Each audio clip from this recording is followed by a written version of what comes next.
Plant kingdom में अब हमारा टॉपिक है ब्रायोफाइट्स। ब्रायोफाइट्स को बोलते हैं amphibians of plant kingdom.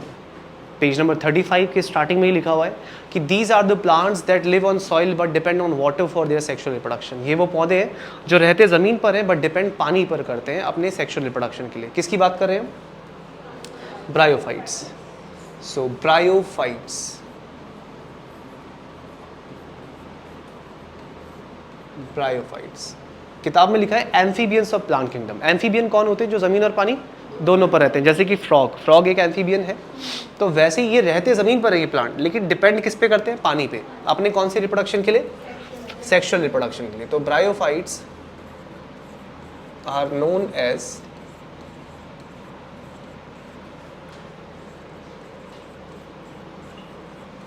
Amphibians of plant kingdom. ध्यान रखना, ब्रायोफाइट्स को क्या कहते हैं? Amphibians of plant kingdom. Okay, bryophytes में दो ग्रुप आते हैं, लीवरवर्ट्स और मोसेस। तो उसमें आपको दो ग्रुप पढ़ने, लीवरवर्ट्स और फिर आपको पढ़ना है मॉस। आपको ये तो पता है कि बायोलॉजी में जब भी कोई टॉपिक बाद में पढ़ा जाता है तो ज़्यादा एडवांस, ज़्यादा बेटर होता है पहले वाले से, और जो पहले पढ़ते हैं वो काफ़ी सिंपल होता है। समझ में आया? जो चीज़ सिंपल और साधारण है वो पहले पढ़ेंगे, और जो चीज़ कॉम्प्लेक्स है वो बाद में पढ़ेंगे। तो अगर लीवर वर्ड पहले लिखा है, इसका मतलब लीवर वर्ड थोड़े सिंपल है, और मॉस बाद में लिखा है, इसका मतलब मॉस उससे ज़्यादा बेटर और डेवलप्ड है। तो ब्रायोफाइट्स जो होते हैं उनके बारे में पेज नंबर 35 पे ये बोल रखा है कि दे डू नॉट हैव, इनके पास नहीं होते, do not have true roots. क्या नहीं होती? Do not have true roots, stems and leaves. ना तो ट्रू रूट्स होती है, ना स्टेम होती है, और ना ही लीव्स होती हैं। किसके पास? ब्रायोफाइट्स। लेकिन एनसीईआरटी कह रही है बट दे हैव, इनके पास होती है, but they have root like. फिर क्या कह रही है NCERT? Stem like. First paragraph में ही है, फिर लिखा है लीफ लाइक स्ट्रक्चर्स। सबके आगे लाइक लगा दिया है ना, मतलब सचमुच के तो नहीं है लेकिन उसके जैसे स्ट्रक्चर्स हैं। मतलब इनके पास ट्रू स्ट्रक्चर्स तो नहीं है लेकिन उनके जैसे स्ट्रक्चर्स हैं। किसके पास? ब्रायोफाइट्स। ब्रायोफाइट्स में जो मेन प्लांट बॉडी होती है, मेन प्लांट बॉडी, वो मेन प्लांट बॉडी होती है गमीटोफाइट। क्या होती है? इसमें गमीटो मतलब होता है गैमीट, और फाइट का मतलब होता है प्लांट। तो वो प्लांट बॉडी जो गैमीट बनाए उसे क्या कहते हैं? गैमीटोफाइट। निशा दिख रहा है वहाँ से? गमीटोफाइट मतलब जो गैमीट बनाए, प्लांट बॉडी जो गैमीट को बनाए उसे क्या कहते हैं? गमीटोफाइट। तो इनकी मेन प्लांट बॉडी गैमीटोफाइट होता है, और गैमीटोफाइट याद रखना हैप्लॉइड होता है। कैसा होता है? हैप्लॉइड। उस पर डिपेंडेंट जो प्लांट बॉडी होती है, डिपेंडेंट का मतलब जो दूसरे पे निर्भर होता है, तो डिपेंडेंट प्लांट बॉडी जो होती है वो होती है स्पोरोफाइट। तो इनमें मेन प्लांट बॉडी होती है गैमीटोफाइट, और उस पर डिपेंडेंट प्लांट बॉडी होती है स्पोरोफाइट। ये डिप्लॉइड होता है। अब तुमको ये थोड़ा सा नया लगेगा, कई सारे शब्दों के आगे फाइट आएगा, तो जब भी किसी वर्ड के आगे फाइट आएगा समझ जाना किसकी बात हो रही है? प्लांट की, है ना। तो जैसे एल्गी को क्या बोला था? एल्गी को बोला था थैलोफाइट, याद है? एल्गी को क्या बोला था? थैलोफाइट। ऐसे यहाँ हम बोल रहे हैं ब्रायोफाइट। तो याद रखना, जब भी किसी वर्ड के आगे फाइट लगेगा यानी किसकी बात हो रही है? प्लांट की बात हो रही है। अब सेल डिवीजन भी आपको पता होना चाहिए। सेल डिवीजन कितने टाइप का है, क्योंकि सेल डिवीजन की वजह से ही तो प्लॉइडी चेंज होती है। एक तो सेल डिवीजन पता होनी चाहिए, दूसरा प्लॉइडी पता होनी चाहिए। अब ये क्या चीज़ है बवाल? प्लॉइडी। देखो यार, प्लॉइडी का मतलब होता है नंबर ऑफ, प्लॉइडी पहले सुना है कभी 10th क्लास में? हैप्लॉइड, डिप्लॉइड नहीं? देखो, प्लॉइडी का मतलब होता है number of sets of chromosome. किसी सेल के अंदर क्रोमोसोम के कितने सेट हैं, किसी सेल के अंदर क्रोमोसोम के कितने सेट हैं, उसको बोलते हैं ploidy. Number of sets of chromosome, that is called ploidy. जैसे एग्जांपल के लिए, ये कोई सेल है और ये सेल के अंदर न्यूक्लियस है, ठीक है। अब इस सेल के अंदर यहाँ पर आपको पता है डीएनए होता है। सेल के अंदर क्या होता है? डीएनए, जो कि जेनेटिक मटेरियल होता है। अब ये जो डीएनए होता है ये सेल डिवीजन के दौरान इकट्ठा हो जाता है और इकट्ठा होकर के एक सॉलिड स्ट्रक्चर बन जाता है। कैसा स्ट्रक्चर? इस सॉलिड स्ट्रक्चर को क्रोमोसोम कहते हैं। क्या कहते हैं?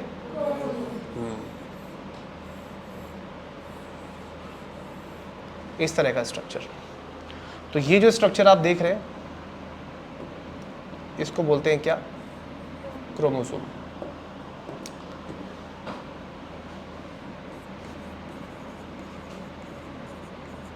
और आपके पास ऐसे क्रोमोसोम 46 होते हैं हर सेल में, पता होगी आपको बात। 46 में 23 आपके फादर से और 23 मदर से। मैं एक नॉर्मल सेल की बात बता रहा हूँ। अब अगर सेल के अंदर क्रोमोसोम के 2 सेट है ना, यानी कि if a cell have 2 sets, जैसे कि आपकी सेल होती है, सेल में 2 सेट होते हैं ना, 2 sets. Cell have 2 sets of chromosome. तो इसके लिए टर्म यूज करते हैं हम लोग डिप्लॉइड। क्या टर्म यूज करते हैं? इसमें डाई का मतलब क्या होता है? 2, और प्लॉइड मतलब क्रोमोसोम। और लिखते कैसे? 2n। ऐसी अगर किसी सेल के अंदर क्रोमोसोम के 3 सेट होते हैं, 3 सेट्स ऑफ क्रोमोसोम। अगर किसी सेल के अंदर क्रोमोसोम के कितने सेट हैं? 3 सेट है, ठीक है, एक भी हो सकता है। तो अगर किसी में 3 सेट है तो उसको लिखेंगे ट्रिप्लॉइड। क्या लिखेंगे? ट्रिप्लॉइड। और लिखेंगे कैसे? 3n। यहाँ पे n का मतलब क्या है? 1 सेट ऑफ क्रोमोसोम। अब किसी सेल के अंदर मान लो ओनली 1 लिखूँ या सिंगल भी लिख सकता हूँ, सिंगल सेट ऑफ क्रोमोसोम, तो आप उस सेल को बोलेंगे हैप्लॉइड। क्या बोलेंगे? और लिखेंगे कैसे? n। तो प्लॉइडी का मतलब क्या होता है? प्लॉइडी का मतलब होता है कि किसी सेल के पास क्रोमोसोम के कितने सेट हैं। So number of sets of chromosome is called ploidy. अब क्रोमोसोम के 2 सेट है तो डिप्लॉइड, 1 सेट है तो हैप्लॉइड। जैसे आपने गैमीट्स पढ़े होंगे 10th क्लास में पढ़े थे, स्पर्म और एग। गैमीट्स होते हैं ना ये। तो गैमीट्स में, स्पर्म में कितने क्रोमोसोम होते हैं? 23 होते हैं। एग में कितने होते हैं? 23 होते हैं। तो ये जो 23 होते हैं इनको हम n मान लेते हैं। क्या मान लेते हैं? n मान लेते हैं। तो एक सेट क्रोमोसोम का कहाँ से आ रहा है? फादर से। और एक सेट क्रोमोसोम का कहाँ से आ रहा है? मदर से। और जब ये दोनों एक एक सेट आपस में मिलते हैं तो एक सेल बनती है ना, जिसको जाइगोट कहते हैं। क्या कहते हैं? और जाइगोट में 23 कितने हो जाते हैं? 46 हो जाते हैं। तो 46 को क्या लिखेंगे बेटा? 2n लिखेंगे ना। तो जिसके पास n है उसको आप क्या बोलेंगे? हैप्लॉइड। क्या बोलेंगे? और जिसके पास 2n है उसे आप क्या बोलेंगे? डिप्लॉइड। क्या बोलेंगे? तो कौन सी सेल हैप्लॉइड होती है? जिसके पास क्रोमोसोम का सिंगल सेट होता है। और ध्यान रखना, ऐसी सेल जिनके पास क्रोमोसोम का सिंगल सेट होता है उन्हें गैमीट्स कहते हैं। क्या कहते हैं उनको? हाँ, ये गैमीट्स ही तो हैं भाई। हमारे मदर फादर के गैमीट्स मिले थे तभी तो जाइगोट बना था और तभी हम बने थे। तो गैमीट्स कैसी सेल होती है? जिनमें क्रोमोसोम का एक सेट, सिंगल सेट होता है। ये दोनों गैमीट्स मिलेंगे तो क्या बनेगा? जाइगोट। जिसमें क्रोमोसोम के कितने सेट होंगे? 2। उसे क्या बोलेंगे? डिप्लॉइड। अब सेल डिवीजन देखो। ये जो सेल डिवीजन होता है बच्चों, ये 2 तरीके से पढ़ा जाता है। सेल डिवीजन को 2 तरीके से पढ़ा जाता है, एक माइटोसिस और दूसरा मियोसिस, है ना। 2 तरह का सेल डिवीजन पढ़ते हैं। माइटोसिस को और क्या बोलते हैं? कुछ लोग इसको माइटोटिक भी बोलते हैं। क्या बोलते हैं? माइटोसिस डिवीजन या माइटोटिक डिवीजन, दोनों का मतलब सेम है। अच्छा, इसे एक और चीज़ कहते हैं, इक्वेशनल डिवीजन। क्या कहते हैं? क्योंकि इसमें बनने वाली डॉटर सेल बिल्कुल अपनी माँ जैसी आइडेंटिकल होती है, बिल्कुल अपनी मदर सेल जैसी होती है। जबकि ये दूसरा सेल डिवीजन, इसको बोलते हैं मियोसिस। मियोसिस को कुछ लोग और क्या पढ़ते हैं? मियोटिक भी पढ़ते हैं। और इसी को बोलते हैं रिडक्शनल डिवीजन। कौन सा डिवीजन? जिससे क्रोमोसोम की संख्या क्या हो जाती है? घट जाती है, यानी कि रिड्यूस हो जाती है। तो क्रोमोसोम की संख्या जिससे रिड्यूस हो जाए वो रिडक्शनल डिवीजन, और उतनी ही रहे तो उसे क्या कहेंगे? Equational division. जैसे मान लीजिए कोई सेल है, मदर सेल है, ये डिप्लॉइड सेल है, और इसने कर लिया माइटोसिस। कौन सा सेल डिवीजन कर लिया? माइटोसिस। तो माइटोसिस से जो डॉटर सेल बनेगी बेटा, ये तो मदर सेल है, इसकी जो बेटियां होंगी, जो डॉटर सेल होंगी, बिल्कुल अपनी माँ जैसी होंगी। तो जो सेल करे डिवाइड उसे क्या कहते हैं? जो सेल करे डिवाइड उसे क्या कहते हैं? उसे मदर सेल कहते हैं। क्या कहते हैं? और जो बनती है इससे डॉटर सेल। क्या मदर सेल और डॉटर सेल में फ़र्क है, बताओ मुझे? बिल्कुल फ़र्क नहीं है। तो जब डॉटर सेल बिल्कुल मदर सेल जैसी होगी तो उसे आप क्या बोलेंगे? माइटोसिस, यानी इक्वेशनल डिवीजन। ऐसा भी हो सकता है, ऐसा भी हो सकता है कि मान लीजिए एक हैप्लॉइड सेल है, कैसी सेल है, और उसने माइटोसिस कर लिया। क्या कर लिया? तो माइटोसिस करके 2 हैप्लॉइड सेल बनेंगी ना, और उन दोनों में कोई फ़र्क नहीं होगा, क्योंकि जो सेल डिवीजन आप पढ़ रहे हैं बेटा वो कौन सा है? वो माइटोसिस है। और माइटोसिस से क्रोमोसोम की संख्या पे कभी कोई असर नहीं पड़ता, याद रखना, उतनी ही रहती है। इक्वल इक्वल, बोलो मेरे साथ, इक्वल इक्वल। कैसा रहता है? अब क्योंकि इक्वल इक्वल रहता है तभी तो नाम है इक्वेशनल डिवीजन। क्यों कहते हैं इक्वेशनल डिवीजन? क्योंकि बनने वाली डॉटर सेल बिल्कुल सेम अपनी मदर सेल जैसी होती है, उसमें कोई फर्क नहीं होता, इसीलिए माइटोसिस को क्या कहते हैं? इक्वेशनल। हाँ, से फॉर एग्जाम्पल, एक और एग्जाम्पल लेते हैं। मान लीजिए मदर सेल के अंदर क्रोमोसोम के 3 सेट है और इस सेल ने कर लिया माइटोसिस। क्या कर लिया? माइटोसिस कैसा सेल डिवीजन है? इक्वेशनल। तो क्या डॉटर सेल अलग बनेगी? नहीं, जैसी मदर सेल है वैसी ही डॉटर सेल बनेगी, उसकी प्लॉइडी में कोई फर्क नहीं आएगा। तो जैसी मदर सेल वैसी डॉटर सेल, जैसी मदर सेल वैसी डॉटर सेल, जैसी मदर सेल वैसी डॉटर सेल। तो अगर आपको ऐसा करवाना है तो कौन सा सेल डिवीजन करवाना होगा उसके लिए? माइटोसिस। याद रहेगा कौन सा सेल डिवीजन? अब हम अलग से पढ़ेंगे मियोसिस, ठीक है? मियोसिस पढ़ेंगे अगले पेज पे, क्योंकि यहाँ पे अब जगह उतनी बची नहीं है। क्या होता है मियोसिस में? देखो, ये क्विक रिवीजन है, इतना डिटेल में मैं बता नहीं रहा हूँ। डिटेल में तो आप चैप्टर 10 में पढ़ोगे। चैप्टर 10 कौन सा है? सेल साइकिल, सेल डिवीजन, उसमें पढ़ोगे। तो मियोसिस में क्या होता है कि जो मदर सेल होती है, मदर सेल, वो डिप्लॉइड सेल होती है। याद रखना, डिप्लॉइड होनी चाहिए, हैप्लॉइड में नहीं होगा। किस में होगा? डिप्लॉइड में। अगर मदर सेल डिप्लॉइड नहीं है तो फिर मियोसिस नहीं हो पाएगा, ठीक है? डिप्लॉइड है। अब ये मियोसिस करती है, अब मियोसिस करके पहले इसका पहला स्टेप जो होता है, फर्स्ट स्टेप, वो होता है मियोसिस 1। तो मियोसिस 1 करते ही, मियोसिस 1 करते ही ये 2n से हो जाता है n, यानी क्रोमोसोम के 2 सेट से कितने हो जाते हैं? Single set. फिर इन सिंगल सेट से बेटा 2 और सिंगल सेट बनते हैं, है ना? यानी कि जैसी ये थी, देखो जैसी ये सेल है वैसी ही आइडेंटिकल कितनी सेल बनेंगी? 4। कितनी सेल भाई? 2 हैप्लॉइड थी ना, अभी कितनी हैप्लॉइड हो गई? 4। तो ये जो दूसरा स्टेप हुआ, इस दूसरे स्टेप को बोलते हैं मियोसिस 2। आप ये मत सोचना कि मियोसिस के टाइप्स है, नहीं, ये मियोसिस ही है। ऊपर सर से पांव तक सारा मियोसिस ही है। मतलब अगर कोई हमसे पूछे मियोसिस में क्या होता है तो हम ये दिखा देंगे, देखो ये होता है मियोसिस में। मियोसिस 2 स्टेप का प्रोसेस है। कितने स्टेप का प्रोसेस है? 2 स्टेप का। ये मियोसिस ही तो है, 2 स्टेप का, जिसमें एक डिप्लॉइड सेल से कितनी हैप्लॉइड सेल बनी? हाँ, याद रखना, मियोसिस में क्या होता है? मियोसिस में 1 डिप्लॉइड सेल प्रोड्यूसेस कितना? 4 क्या? Haploid cells. तो एक डिप्लॉइड सेल से अगर 4 हैप्लॉइड सेल्स बने तो इस प्रकार के सेल डिवीजन को क्या कहते हैं? मियोसिस कहते हैं। और इसी मियोसिस को रिडक्शनल डिवीजन भी कहते हैं। क्या कहते हैं? हाँ, क्योंकि आप देखो ना, क्रोमोसोम की संख्या घट गई, घटी कि नहीं घटी? बताओ, घट गई ना। मदर सेल के पास क्रोमोसोम के कितने सेट थे? 2 सेट। डॉटर सेल के पास कितने? 4 set, sorry single set. Mother cell के पास कितना है? Single set. तो आधा हो गया ना, क्रोमोसोम तो रिड्यूस हो गया। अब क्योंकि क्रोमोसोम रिड्यूस हो गया इसलिए मियोसिस को क्या कहते हैं? Reductional division. तो आप कुछ भी बोल सकते हैं, आप इसको मियोसिस भी बोल सकते हैं, ठीक है? आप इसको मियोटिक भी बोल सकते हैं, मियोटिक डिवीजन, या आप इसको बोल सकते हैं रिडक्शनल डिवीजन। ये तीनों शब्दों का मतलब सेम होता है, तीनों का मतलब सेम होता है, तीनों में कोई फर्क नहीं होता। क्या क्या? मियोसिस, मियोटिक या रिडक्शनल डिवीजन। और इक्वेशनल डिवीजन ऐसे बोल सकते हैं, माइटोसिस, माइटोटिक या इक्वेशनल डिवीजन। आ रहा है समझ में? तो सेल डिवीजन कितने तरह का हुआ? 2 तरह का। चलो, अब जब समझ में आ गया है तो थोड़े सवालों के जवाब दो। बताओ, एक सेल डिप्लॉइड है और मुझे इससे 2 डिप्लॉइड सेल बनानी है, तो कौन सा सेल डिवीजन कराऊंगा? ऑब्वियसली माइटोसिस करूंगा, क्योंकि माइटोसिस करने से क्या होगा? ये बिल्कुल अपने जैसी ही 2 डिप्लॉइड सेल बना दे। क्या ये बात समझ में आती है? यानी मुझे अगर आइडेंटिकल सेल बनानी है, डॉटर सेल बिल्कुल माँ जैसी, तो क्या करवाना पड़ेगा? माइटोसिस। क्वेश्चन समझ में आ गया?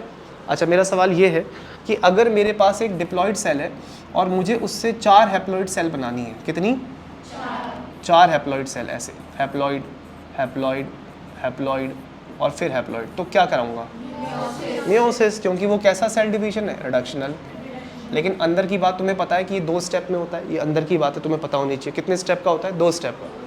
लेकिन मान लो कि मेरे पास हैप्लॉइड सेल है और मुझे इससे डिप्लॉइड सेल बनानी है, तो क्या कराना पड़ेगा बताओ?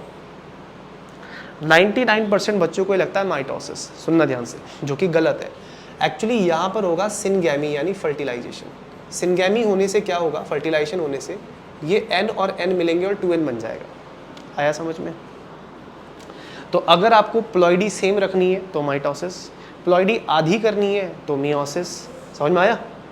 और आपको प्लॉइडी डबल करनी है, जो है उसका दुगना करना है, तो सिनगैमी यानी फर्टिलाइजेशन।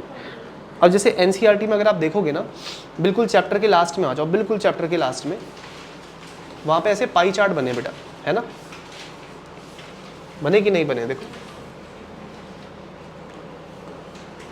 तो उसमें जो पाई चार्ट बने हैं ना, वो 2 कलर में है, 2 कलर में है, ठीक है? आई थिंक पेज नंबर 42 पे होगा, देखना 42 पे है ना। देखो इस तरीके से बना रखा होगा।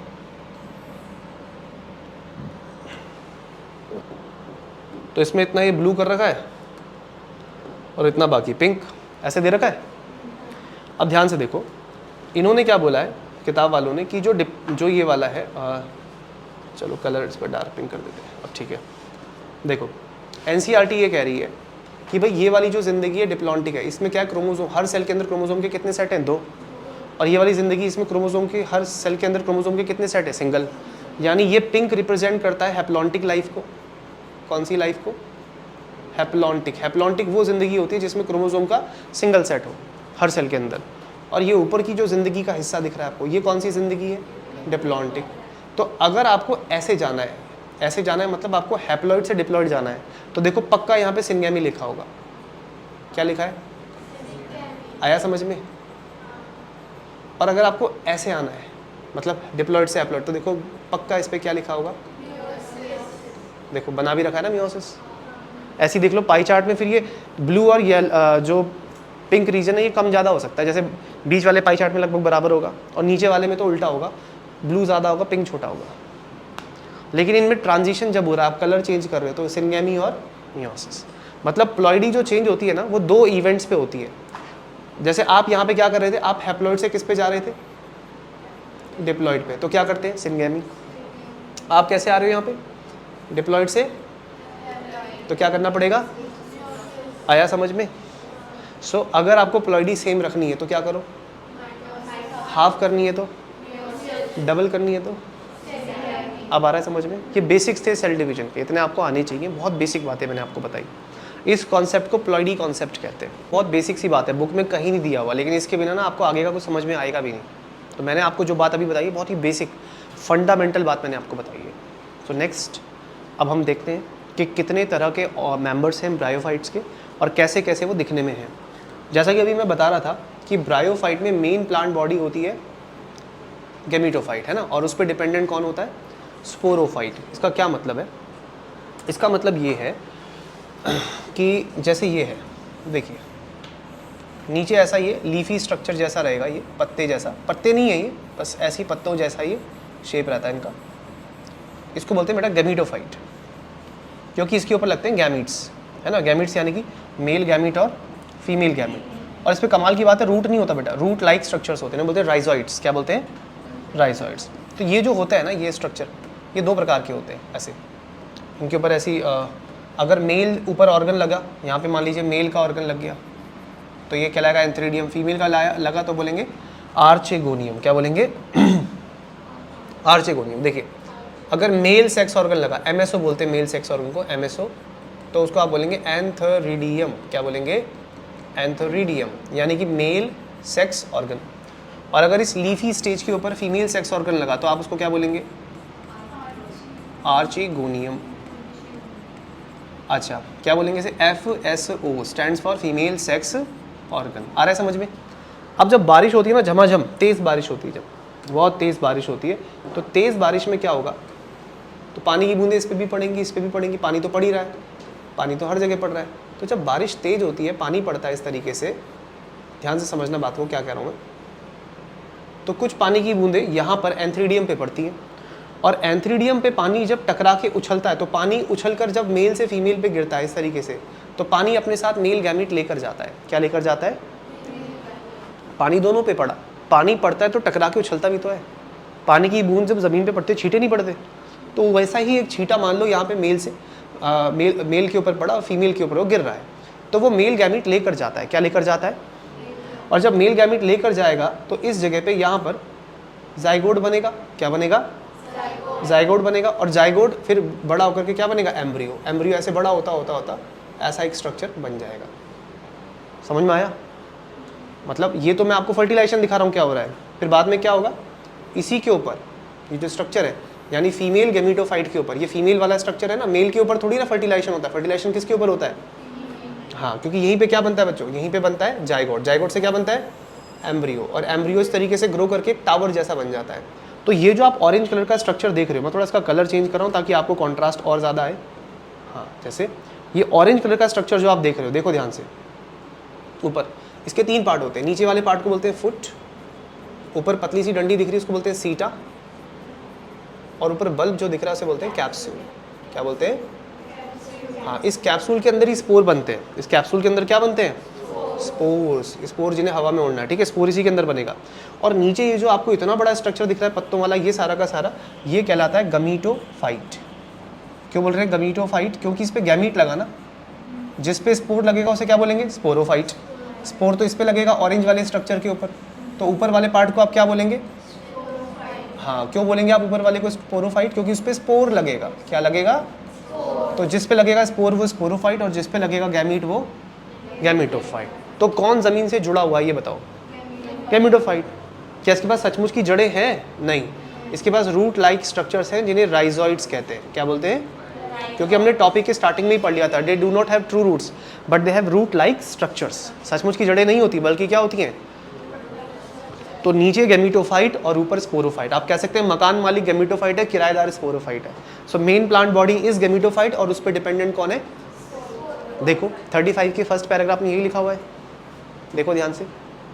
फर्स्ट पैराग्राफ में ये लिखा हुआ है ना कि मेन प्लांट बॉडी कौन है? गैमीटोफाइट, और उस पर डिपेंडेंट कौन है? स्पोरोफाइट। मिला कि नहीं मिला? मिला कि नहीं मिला? नहीं मिला? फर्स्ट पैरा में ही है, main plant body is gametophyte और उस पर डिपेंडेंट होता है स्पोरोफाइट। कोई डाउट? क्या ये सचमुच के लीफ से? पहले बताओ मुझे, क्या ये सचमुच के लीफ से? क्या बोलेंगे इनको? Leaf like structures. सचमुच के लीफ नहीं है, ये बहुत ही टाइनी प्लांट होते हैं ब्रायोफाइट्स, बहुत ही छोटे आकार के, बहुत ही छोटे। अब इसमें जो इसकी इंपॉर्टेंस की बात करते हैं, ब्रायोफाइट्स की इंपॉर्टेंस। ब्रायोफाइट्स की इंपॉर्टेंस के बारे में बेटा पेज नंबर 35 पे लीवर वर्ड हेडिंग दे रखी है, उसके ऊपर वाले पैराग्राफ में देखो क्या लिखा है, bryophytes are of very little economic importance. मतलब इनकी इकोनॉमिक इंपॉर्टेंस बहुत कम है। क्या बहुत कम है? हाँ, लो इकोनॉमिक इंपॉर्टेंस। मतलब आप इनको उगाकर बेचकर पैसे नहीं कमा सकते। क्या कम है इनकी? Economic importance. जैसे लोग केसर की खेती करते हैं, लोग वेजिटेबल्स फ्रूट्स उगाते हैं, तो उनको बेच के पैसे कमाते हैं, लेकिन आप इसको बेच के पैसे नहीं बना सकते क्योंकि इसकी इकोनॉमिक इंपॉर्टेंस अच्छी नहीं है। लेकिन उसी के आगे लिखा है दे मे एक्ट एज फूड, ये खाने का काम आते हैं, for several herbaceous birds, mammals and other animals. मिला? यानी ये फूड की तरह है, कई जानवर इसको खाते हैं। किसको? ब्रायोफाइट्स को। सो ये एक्ट करते हैं किसकी तरह? फूड की तरह। किसके लिए? हर्बेशियस। हर्बेशियस मतलब हर्ब खाने वाले, birds, mammals and other animals. आया समझ में? फिर उसके बाद लिखा होगा स्फैग्नम, एक मॉस है जिसका नाम है स्फैग्नम। स्फैग्नम मॉस कोयला देती है, उस कोयले का नाम होता है पीट। आपने कोयले पढ़े होंगे 10th क्लास तक, एंथ्रासाइट, बिटुमिनस, लिग्नाइट, पढ़ा ऐसा कुछ? कोयले के बारे में नहीं पढ़ा? कोयला, कोल, कोयला जो होता है कार्बन होता है, जलाने के काम आता है। सबसे अच्छा कोयला जो होता है एंथ्रासाइट होता है, सबसे बेकार वाला पीट होता है। तो ये जो है स्फैग्नम मॉस, ये लेयर बाय लेयर दब जाती है। देखो किताब में लिखा होगा sphagnum provides peat that have long been used as fuel. मतलब काफ़ी हजारों सालों से ये ईंधन के काम आ रहा है। कौन? पीट। पीट नाम का कोयला। और वो कोयला हमें कौन सी मॉस से मिलता है? Sphagnum moss. अच्छा, मॉस के अंदर वाटर होल्डिंग कैपेसिटी होती है, क्या होती है? Water holding capacity. अब क्योंकि इसके अंदर पानी रोकने की क्षमता होती है मॉस के अंदर, इसीलिए क्योंकि इसके अंदर वाटर होल्डिंग कैपेसिटी होती है, इसीलिए they are used for transshipment of living material. देखो लिखा होगा ट्रांसशिपमेंट, मिला? ये यूज़ किए जाते हैं किसके लिए? Transshipment of living material. मैं जो भी बोल रहा हूँ वो पेज नंबर 35 पे मिलना चाहिए आपको। Transshipment of living material. जैसे आप कश्मीर में रहते हैं फॉर एग्जांपल, और आप कश्मीर से मुंबई फ्रूट्स बेच रहे हैं, मतलब वहाँ से भेज रहे हैं, आपने कश्मीर से पैक कर दिया एप्पल और आप मुंबई भेज रहे हैं, तो वो रास्ते में तरोताज़ा फ्रेश जाए। अब तो खैर एयर कंडीशन कंटेनर आ गए, नहीं तो पहले क्या होता था, मॉस में लपेट के भेजते थे, क्योंकि मॉस गीली गीली रहती है, पानी होता है इसमें, तो अगर आप इसमें फल सब्जियाँ फूल फ्लावर्स लपेट के भेजते हैं तो वो जाते जाते बासी नहीं पड़ते, फ्रेश रहते हैं, क्योंकि मॉस के अंदर क्या होती है? Water holding capacity. तो अगर आप इसमें कुछ भी लपेट के भेजेंगे तो एकदम ताज़ा फ्रेश जाएगा वो। आ रहा है समझ में? ओके। इसके बाद ये भी लिखा हुआ है, mosses form dense mat over the soil. मिला? ये ज़मीन के ऊपर क्या बनाते हैं? Dense mats over the soil, hence reduces the impact of falling rain. यानी प्रिवेंट करते हैं सॉइल इरोजन को। किसको प्रिवेंट करते हैं? Soil erosion. पता है आपको? जैसे बारिश होती है तेज़ पहाड़ों में, तो पहाड़ों में तेज़ बारिश से क्या होता है? मिट्टी बह जाती है, बहुत सारी लैंडस्लाइड हो जाता है, काफ़ी दिक्कतें आती हैं। लेकिन अगर मिट्टी के ऊपर किसकी लेयर हो? मॉस की, तो वो एक कारपेट जैसी होगी। किसके जैसी होगी? बारिश कितनी भी तेज हो, मिट्टी नहीं बहेगी इसके साथ, क्योंकि ये बारिश के पानी को डायरेक्टली मिट्टी पे पड़ने से रोकेगा। यही तो लिखा है किताब में कि मॉस जो होती है वो डेंस मैट्स बनाती है over the soil, hence reduces the impact of falling rain. तो बारिश कितनी भी तेज हो रही है वो मिट्टी को काटेगी नहीं, यही लिखा है किताब में। इससे क्या प्रिवेंट होता है? Soil erosion. फिर आगे लिखा है, mosses along with lichens are the first to colonize on bare rocks। bare rock मतलब नंगी चट्टाने। तो जो नंगी चट्टाने, बड़े बड़े पत्थर होते हैं ना, पत्थर पे कोई पेड़ नहीं होता, क्योंकि पत्थर पे ना तो पानी है ना मिट्टी है। तो ऐसे पत्थरों पे, पहाड़ों की ऊंचाइयों पर, बड़े बड़े पत्थरों पर दो चीज़ें होते हैं। कौन कौन? मॉस और लाइकेन। और मॉस और लाइकेन मिलके क्या करते हैं? ये जो लाइकेन होते हैं ना, ये एसिड बनाते हैं। क्या बनाते हैं? और वो एसिड पत्थर तोड़ता है। वो एसिड क्या करता है? पत्थर चटक जाता है, बड़ा पत्थर छोटे में छोटा और छोटे में, इससे कंकड़ पत्थर बनते हैं, बजरी बनती है छोटी छोटी, और धीरे धीरे वो बजरी टूट कर क्ले यानी सॉइल बनती है। तो मिट्टी के निर्माण को आपने पढ़ा होगा छोटी क्लासों में, वेदरिंग ऑफ रॉक्स पढ़ा है? तो वेदरिंग ऑफ रॉक्स में किसका रोल है? मॉस का। मॉस क्या है? ब्रायोफाइट। तो इसमें लिखा होगा, they decompose rocks and makes the substratum suitable for growth of higher plants. मिला कि नहीं मिला? यानी मॉस और लाइकेन मिलके क्या करते हैं? पत्थरों को तोड़ते हैं। पत्थरों को तोड़ने को क्या बोलेंगे? Decompose rocks. क्या बोलेंगे? Decompose rocks and makes the substratum suitable for growth of higher plant. Makes substratum क्या होता है? आपने एनिमल किंगडम में पढ़ा था कि सबस्ट्रेटम का मतलब आधार होता है, बेस। बेस को क्या कहते हैं? सबस्ट्रेटम। तो जमीन को इस लायक बनाते हैं। यहाँ पे जमीन को जमीन नहीं बोला है, जमीन को क्या बोला है? Substratum. And makes the substratum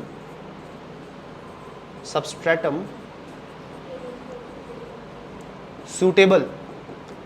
suitable मतलब लायक, किसके? For growth of higher plants. मतलब जैसे एंजियोस्पर्म, जिम्नोस्पर्म।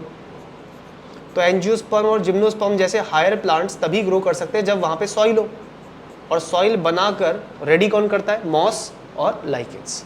तो mosses along with lichens are the first to colonise. Colonise मतलब बसना, रहना, कहीं शुरू करते हैं on bare rocks, and makes the substratum suitable for growth of higher plant. ये पत्थरों को तोड़ के मिट्टी बनाते हैं, और वो मिट्टी इस लायक होती है कि उस पर बड़े पेड़ पौधे आसानी से हो सकते हैं। इतनी सारी बातें हमने पढ़ी इनके बारे में। तो इतनी सारी बातों से एक बात समझ में आती है कि इनकी इकोलॉजिकल इंपॉर्टेंस बड़ी ग्रेट है। देखो लिखा है ना, क्या लिखा है? Great ecological importance. यानी इकोनॉमिकल इंपॉर्टेंस तो कम है, लेकिन इकोलॉजिकल, पर्यावरण के लिए बहुत जरूरी है। कौन? ब्रायोफाइट्स। तो ब्रायोफाइट्स की कौन सी इंपॉर्टेंस कम होती है? Economic importance. और कौन सी ज्यादा होती है? आया समझ में? कोई डाउट इसमें? पढ़ो एक बार पैराग्राफ दोबारा से, यही वाला सेम पैराग्राफ।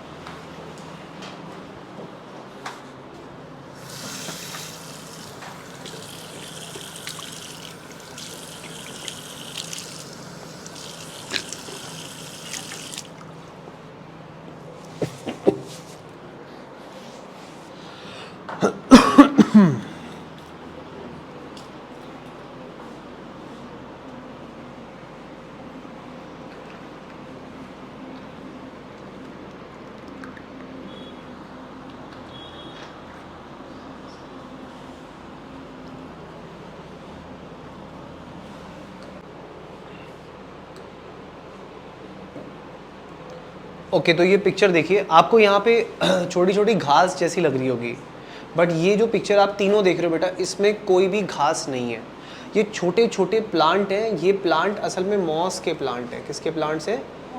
मॉस वाकई में बहुत छोटे टाइनी प्लांट्स होते हैं।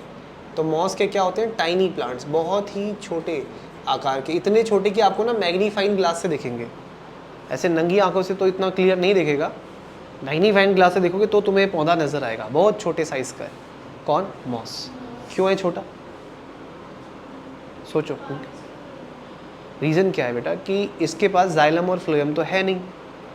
क्या है जाइलम फ्लोएम? पानी का कंडक्शन करने के लिए। इनके पास तो है नहीं, तो ये ज़मीन से ज़्यादा ऊपर नहीं हो सकते, क्योंकि ज़मीन से दूरी बनाएंगे सूख के मर जाएंगे।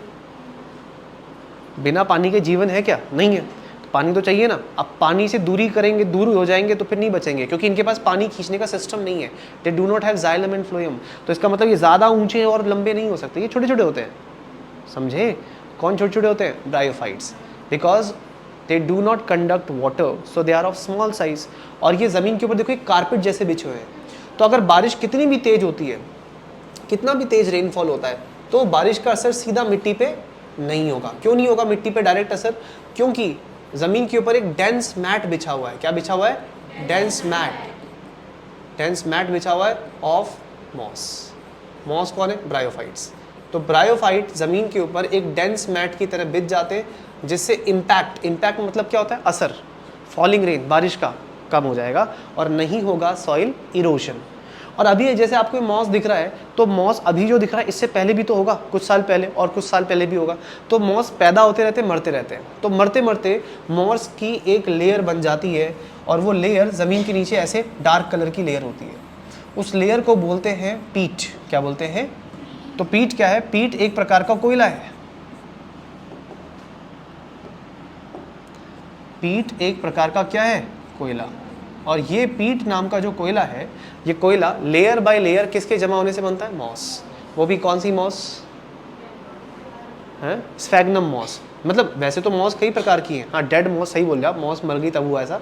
लेकिन याद रखना, एक मॉस की वैरायटी है जिसका नाम एनसीईआरटी में लिखा हुआ है। क्या नाम है? Sphagnum moss. तो स्फैग्नम मॉस जब लेयर बाय लेयर जमा होती है, मरती रहती है, नई पैदा होती रहती है, तो पुरानी लेयर जमा होने से, उसके कार्बोनिफिकेशन से बनता है कौन सा कोयला? पीट। और याद रखना, something is better than nothing. कुछ होना कुछ ना होने से बेटर है। हालांकि ये सबसे बेकार क्वालिटी का कोयला है, बट स्टिल कोयला तो है ना, तो लोग यूज़ करते हैं इसे ईंधन की तरह। जैसे हमारे देश में उपले इस्तेमाल होते हैं, तो वैसे ही फॉरेन कंट्रीज़ में जो ठंडे प्रदेश हैं, जैसे स्कॉटलैंड, आयरलैंड, वहाँ पे क्या यूज़ होता है? पीट, कोयला। आ रहा है समझ में? और तो ये इनके यूजेस मैंने आपको बता दिए। अब शुरुआत करते हैं लीवर वर्ड से। आखिर इनका नाम लीवर वर्ड क्यों रखा यार? लीवर तो ह्यूमन बॉडी का ऑर्गन है, मतलब एनिमल्स का ऑर्गन है, ऐसे लीवर वर्ड क्यों यूज़ किया? लीवर, ये वर्ड यूज़ क्यों किया? एक्चुअली लीवर के अंदर प्रॉपर्टी होती है कि अगर आप लीवर को काटे तो फिर से उग जाता है। हमारा जो लीवर होता है वो रीजनरेट करता है। क्या करता है?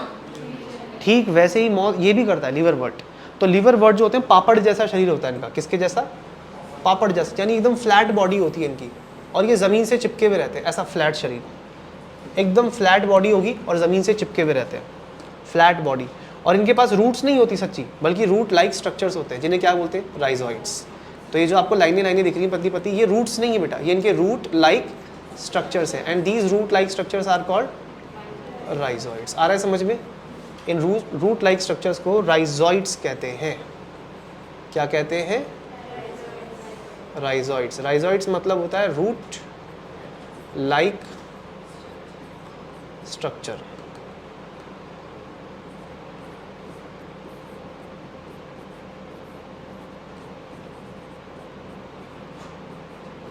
और शेप कैसी होती है? Heart shape. थोड़ा सा हार्ट जैसा, बच्चे अलग अलग शेप हो सकता है, वो तो मैंने बना दिया एनसीईआरटी के हिसाब से। लेकिन ये शरीर एकदम पापड़ जैसा फ्लैट है, क्योंकि बेटा ये बॉडी एकदम फ्लैट है इसकी। तो ऐसी बॉडी को बोलते हैं डोर्सो वेंट्रली फ्लैट। देखो किताब में लिखा होगा ना कि ये, हाँ, क्योंकि ये डोर्सो वेंट्रली क्या होते हैं? फ्लैट।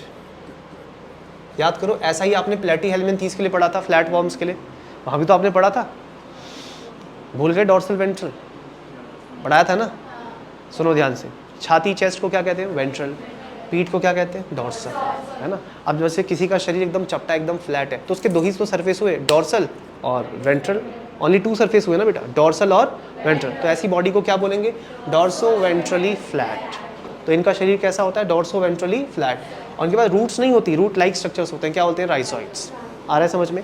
अब इसमें क्या है कि अगर मान लीजिए इसकी बॉडी के 2 टुकड़े हो जाए, पहाड़ों पे तो बकरियां रहती हैं, अरे पहाड़ों पे बकरियां रहती हैं, अब बकरियों के खुर होते हैं, आपको पता होगा, तो अगर बकरी ने इसको अपने पैर से कुचला तो इसके 2 टुकड़े भी हो सकते हैं, किसके, इस लीवर वर्ट के 2 टुकड़े हो सकते हैं ना।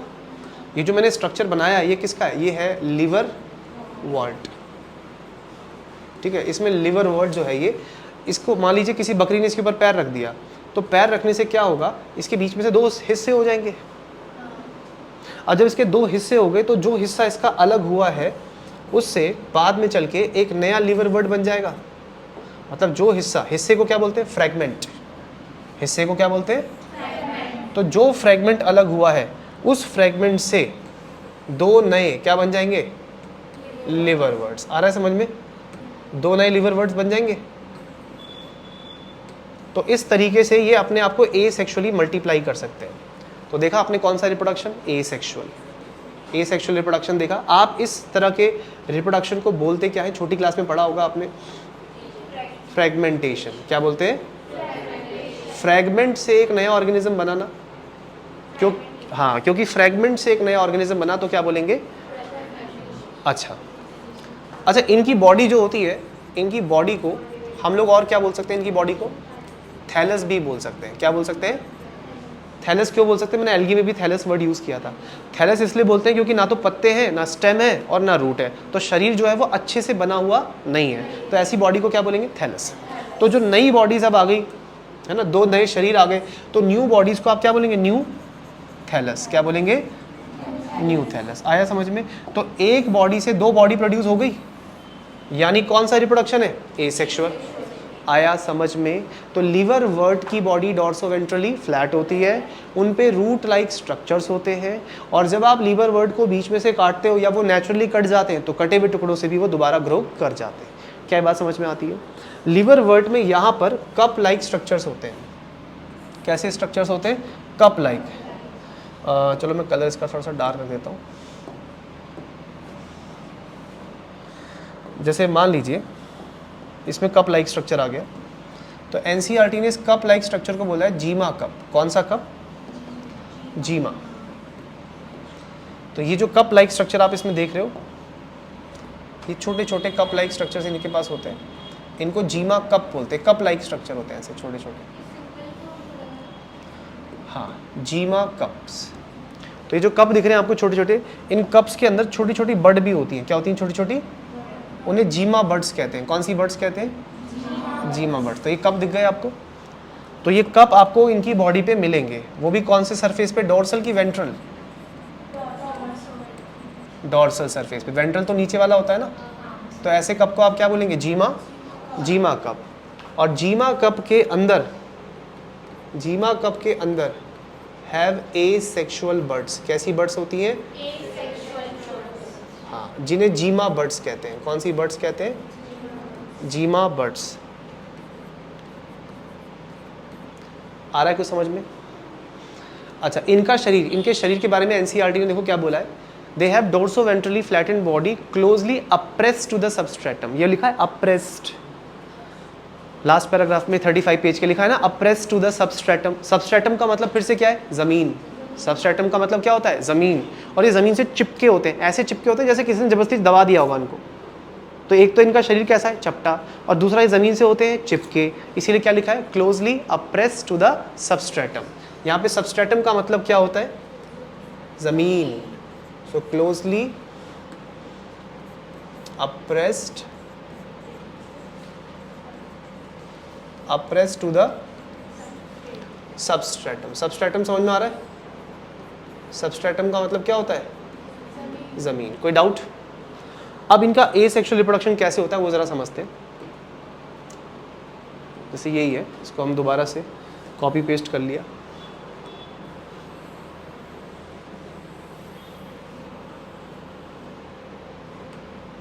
ठीक है, अब मान लीजिए जो जीमा कप है,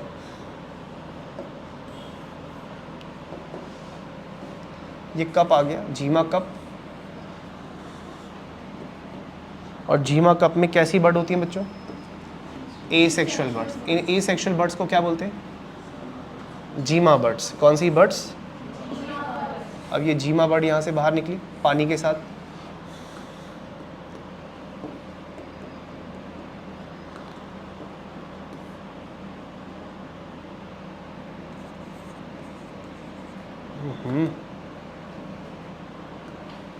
क्या बवाल है ये।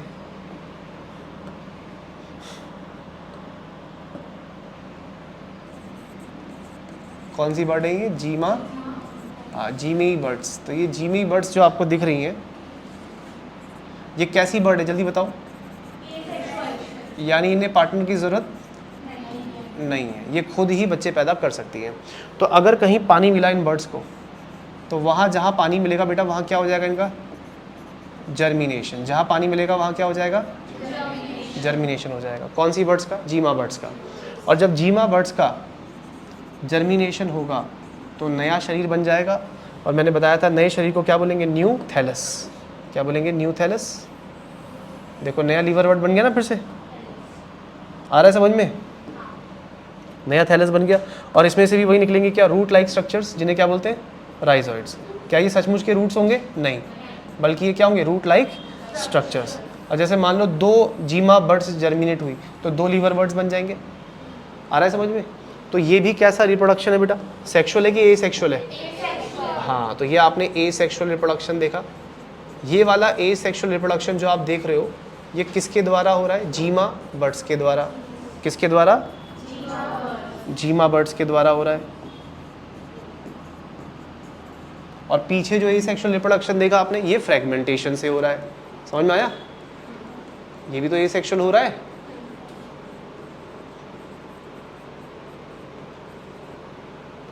बाय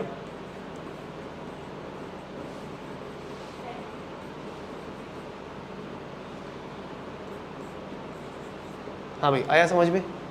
कोई डाउट? तो लीवर वर्ड इस तरीके से बच्चे पैदा कर रहे हैं अपने। अब लीवर वर्ड में ना, हमारे सिलेबस में जो ये लीवर वर्ड टॉपिक है, इसके भी 2 मेंबर्स हैं। 2 मेंबर्स हैं लीवर वर्ड्स के। 2 मेंबर कैसे? एक लीफी मेंबर्स भी है इसमें। एक तो आपको पढ़ना है मार्केंशिया। मार्केंशिया। और दूसरा है रिक्सिया। रिक्सिया तो एनसीईआरटी में नाम भी नहीं है, बट फिर भी मैं आपको बता दूं कि रिक्सिया में क्या होता है, एक ही बॉडी में दोनों सेक्सेस होते हैं। तो रिक्सिया जो होता है वो मोनोईशियस होता है। मोनो मतलब एक और ईशियस मतलब शरीर। यानी रिक्सिया में क्या होगा, एक ही बॉडी पे दोनों तरह के सेक्सेस होंगे। और रिक्सिया दिखने में ऐसा, मतलब वही पापड़ जैसा शरीर होता है। बस रिक्सिया में क्या होता है कि इसमें ना ऐसे 2 कतारें जारी होती है, 2 रो होती हैं। और उन रोज पे छोटे छोटे लीफ लाइक स्ट्रक्चर्स आते हैं। सचमुच के लीफ नहीं होते, बल्कि क्या होते हैं? Leaf like. तो आप इसको बोलेंगे leafy members of liverwort. क्या बोलेंगे? Leafy member of. हाँ, इस तरीके से लीफी मेंबर हो गया ये किसका? लीवर वर्ड का। आया समझ में?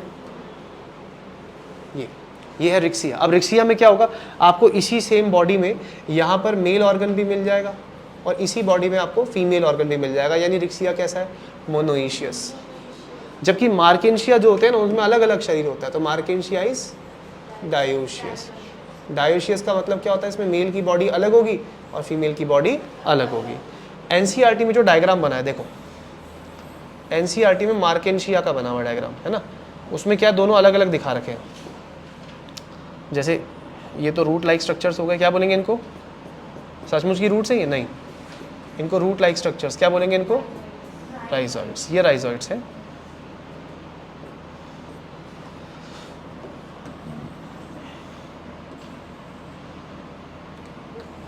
तो उसमें ये दिखा रखा है कि एक के ऊपर लग रहा है मेल सेक्स ऑर्गन और एक के ऊपर लग रहा है फीमेल सेक्स ऑर्गन, इस तरीके से। तो ये जो बाहर ऊपर की तरफ निकला हुआ है स्ट्रक्चर, आप इसकी शेप पे ध्यान देना। अगर ये आपको इस तरह का दिखे, फूल जैसा, फ्लावर जैसा, तो समझ जाना ये मेल का स्ट्रक्चर है। किसका स्ट्रक्चर है? मेल का स्ट्रक्चर है। इस तरह का अगर दिखेगा तो इसको हम लोग बोलेंगे एंथोरिडियम। क्या बोलेंगे? एंथोरिडियम। लेकिन अगर इसमें आपको इसमें अगर आपको इस तरीके से ट्यूब लाइक स्ट्रक्चर्स मिले, बाहर की तरफ निकले हुए ट्यूब लाइक स्ट्रक्चर्स, तो समझ जाना ये फीमेल का स्ट्रक्चर है। किसका स्ट्रक्चर है? तो इसको बोलेंगे आर्चेगोनियम। क्या बोलेंगे? आर्चेगोनियम। ठीक है। अगर मेल का होगा तो फ्लावर जैसा लगेगा, इसमें क्या ट्यूब्स निकलेंगी बाहर को। तो ये वाला जो स्ट्रक्चर आप देख रहे हो ये है FSO। बताओ बच्चों क्या होता है FSO? Female sex organ. इसका मतलब हो गया आर्चेगोनियम। सिंबल फीमेल का तुम्हें पता है कैसे होता है। अब इसमें क्या है, ये मेल का ऑर्गन है MSO। What is MSO? Male sex organ. क्या बोलेंगे? एंथोरिडियम। क्या बोलेंगे? एंथोरिडियम। सिंबल आप जानते हो, आया समझ में? तो यहाँ पे आप देखिए मेल का शरीर अलग है तो इसको आप बोलेंगे मेल थैलस। शरीर को क्या बोलते हैं? थैलस। ये फीमेल का शरीर है तो क्या बोलेंगे? तो दोनों के थैलस अलग अलग है ना, मेल का थैलस अलग है, फीमेल का थैलस अलग है। तो कितने थैलस है बेटा? 2। तो इस कंडीशन को क्या बोलते हैं? आया समझ में? तो डायोशियस कंडीशन किस में होती है? मार्केंशिया में। और मोनोशियस कंडीशन किस में होती है? रिक्सिया में। जो 35 पेज है ना उसके लास्ट में लिखा है सम लीफी मेंबर्स आर मोनोशियस, है ना। तो वो सम लीफी मेंबर कौन है? रिक्सिया। मिला कि नहीं मिला? और मार्केंशिया को क्या बोला है? डायोशियस। आया समझ में? तो लीवर वर्ड कितने प्रकार के हैं? 2 प्रकार के, है ना। लीवर वर्ड 2 टाइप के हैं, एक है मार्केंशिया और एक है रिक्सिया। ठीक है। और शरीर कैसा है? पापड़ जैसा, एकदम फ्लैट। फ्लैट मतलब डोर्सो वेंट्रली फ्लैट। एक डोर्सल सरफेस है और एक रिप्रोडक्शन करने के 2 तरीके हैं, सेक्सुअल और एसेक्सुअल। पहले आपने कौन सा देखा? एसेक्सुअल। एसेक्सुअल में आपने 2 तरीके देख लिए, पहला फ्रेगमेंटेशन और दूसरा जीमा कप से। कौन से कप से? क्योंकि उसके अंदर बर्ड थी। कौन सी बर्ड? जीमा बर्ड्स। ये कैसी बर्ड थी? एसेक्सुअल। अगर ये पानी में बहकर कहीं चली जाए और जर्मिनेट हो जाए तो एक नया स्ट्रक्चर बन जाएगा। आया समझ में? तो नेक्स्ट जो टॉपिक